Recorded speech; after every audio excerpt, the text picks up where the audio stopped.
అందరికీ నమస్కారం. నా పేరు దేవరకొండ శ్రీనివాసరావు.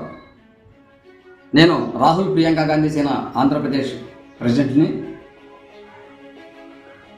Pandit Jagdish Sharma ji New Delhi national president. ఈ దేశంలో అత్యున్నతమైన ప్రధానమంత్రి పదవిలో ఉన్న నరేంద్ర మోడీ గారు వ్యవస్థలన్నీ సర్వనాశనం చేసుకుంటూ వస్తున్నాడు.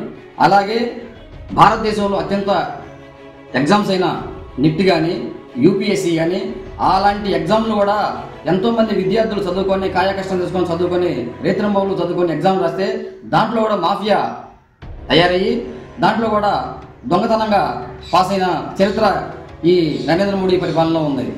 అలాగే ప్రతిపక్ష పార్టీలను ఈడీ ద్వారా సిబిఐ ద్వారా అరెస్టు చేసుకుంటూ భారతదేశంలో ఒక విధ్వంసకర పరిపాలన కొనసాగిస్తున్నాడు. ఆయన నరేంద్ర మోడీ గారు ఒక నియంత్రిత పరిపాలనగా హిట్లర్ పరిపాలనగా చేస్తున్నారు తప్ప ప్రజల కోసం కానీ ఈ దేశ ఆర్థిక వ్యవస్థని ఘాటిలో పెట్టడం కానీ అలాంటివి ఏం చేయకుండా మోడీ గారు మరీ దారుణంగా పరిపాలిస్తున్నారు. కావున దేశ ప్రజలందరూ అప్రమత్తంగా ఉండి నరేంద్ర మోడీ గారు నిరంకుశ పరిపాలనను అనగదొక్కాలని కోరుతున్నాను. జై కాంగ్రెస్, జై జై కాంగ్రెస్.